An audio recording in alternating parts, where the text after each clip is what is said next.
말을 하는 사람이 없는 것 같아요. 그래도 예전에 한나라당 시절에는 남원정도 있고 그리고 개혁 보수 지향하는 분들이 뭐 그런 세력화를 했었는데 그건 전혀 없고 그 한동훈 대표는 2월 말에 나온다는 건데 그분은 어떤 선택을 할까요? 근데 탄핵과 관련해서 기존에 탄핵 소추 때 찬성 입장을 만약에 바꾼다. 그러면 한동훈의 색깔이 없어지는 거죠. 그럴까요, 근데? 글쎄 그렇게 할 수 있을까? 근데 저는 그런다고 이 부부가 용서해 줄까? 아닐 것 같거든. 내가 탄핵은 잘못했어요라고 한다 하더라도 너는 이제 끝났어. 용서 못해. 그렇기 때문에 전략적으로도 맞지 않을 것 같아요. 근데 문제는 핸디캡은 분명히 있을 겁니다. 왜냐하면 적어도 지금 그 여론조사상 한 15% 내외의 지지층은 분명히 있는 것으로 보여요. 윤석열, 김건희 부부에 대한 지지층. 근데 이게 국힘만 한정해서 보면 그 15%가 비율이 훨씬 올라간단 말이죠. 그렇겠죠. 그러니까 한동훈 전 대표는 분명히 핸디캡을 갖고 경선에 뛰는 수밖에 없는 건데, 근데 그거를 자기 표로 만들겠다고 하는 순간에, 그러면 뭐 김문수 장관하고 차별화도 안 되는 거고. 그럴 바에야 김문수 찍지 뭐 이럴 수 있거든요. 아니 근데 이 한동훈 대표가 지난번 7.23 전대에서 60%가 64%를 얻었지 않습니까? 그러면 전체 국민의힘 88만인가 84만 당원. 그러니까 그 이준석 의원이 당대표 출마했을 때가 뭐 20만 정도였는데 그 사이에 당원 수가 늘어서 80만 당원이 됐는데 이 80만 중에 64%는 한동훈을 지지한다고 볼 수 있는데 그러면 해볼 만한 경선은 아닌가? 지지했었죠. 했었다. 지금은 아니다. 그 중에는 지금 이른바 그 강성 지지층에서는 배신자 프레임이 이미 작동을 했죠. 그래서 유승민 전 대표가 국힘 내부에서 당내 선거에서 대단한 어려움을 매번 겪듯이 비슷한 현상이 한동훈 전 대표에게도 나타나고 있는 것으로 보이는데 참 이게 딜레마예요. 그러니까 본선 경쟁력하고 당내 경선 경쟁력이 따로 논단 말이에요. 그런데 전국적으로는 본선에서 이겨야 되는 건데 그런 사람들은 당내 경선이 힘들어. 그렇죠. 그러네. 그러니까 유승민 전 대표 같은 경우에도 2022년 6월 지방선거에 경기도지사로 출마했는데 당내 경선에서 졌잖아요. 그렇죠. 김은혜 후보가 됐죠. 근데 그때도 보면 여론조사에서는 많이 앞섰어요. 유승민 후보가 김은혜 후보에 비해서 많이 앞섰는데 당원 투표에서 제 기억에는 대략 65대 35로 졌거든.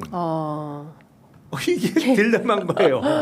그러니까 그러면 사실 국민의힘 안에 지금 이제 점점 더 극우화되고 있는 국민의힘 안에서 소위 합리적 보수를 선택하는 사람들은 이 당에서 정치하기가 어렵겠네요. 쉽지 않죠. 근데 그럼 나와야 될 거 아니에요? 근데 분당도 사실은 어마어마한 에너지가 필요한 작업이라서 그 정도 에너지가 있느냐 지금 그거는 조금 의문입니다 저는. 그렇군요. 그러면 근데 지금 보면은 개혁신당 있죠? 개혁신당 어떻게 되는 겁니까? 개혁신당이 조금 더 여기가 원래 심각하지 않나요?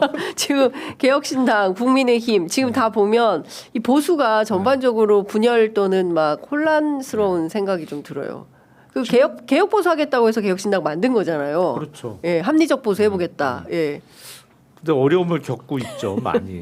그래서 지금 일단 첫 번째 변환점은 지금 허은하 대표가 낸 가처분이 법원에서 어떻게 결과가 나오느냐. 예를 들어서 가처분이 인용된다. 그러니까 허은하 대표가 이긴다. 하면 뭐 법원에 의해서도 당 대표가 허은하다 이렇게 확인을 받는 거니까 이미 선관위에서는 한번 그 비슷한 결정이 있었어요.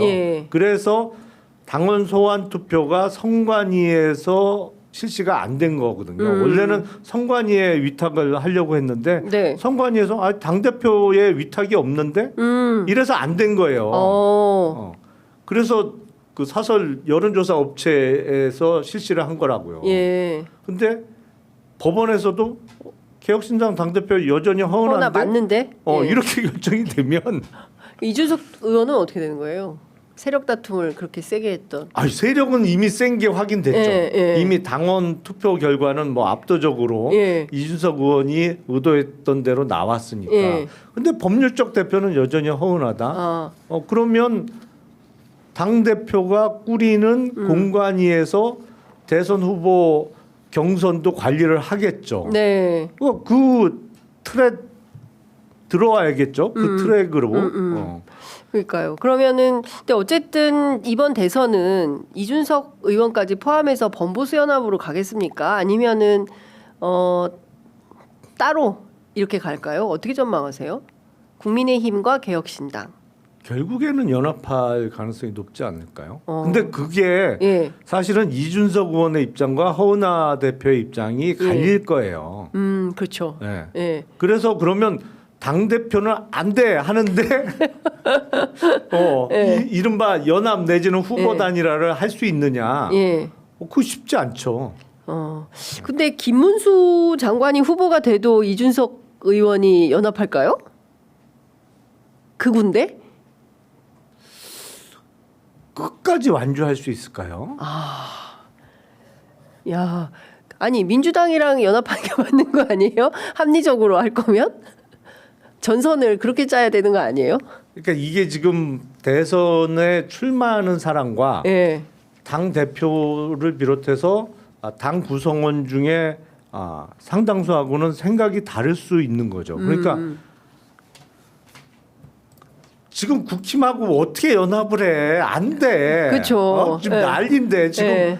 사실상 어떻게 여기랑 연합을 해요? 계엄을 예. 옹호하는 사람들하고 그렇습니다. 어떻게 같이 정치를 해? 예. 이런 생각을 갖고 있는 사람이 분명히 있는 거고 예.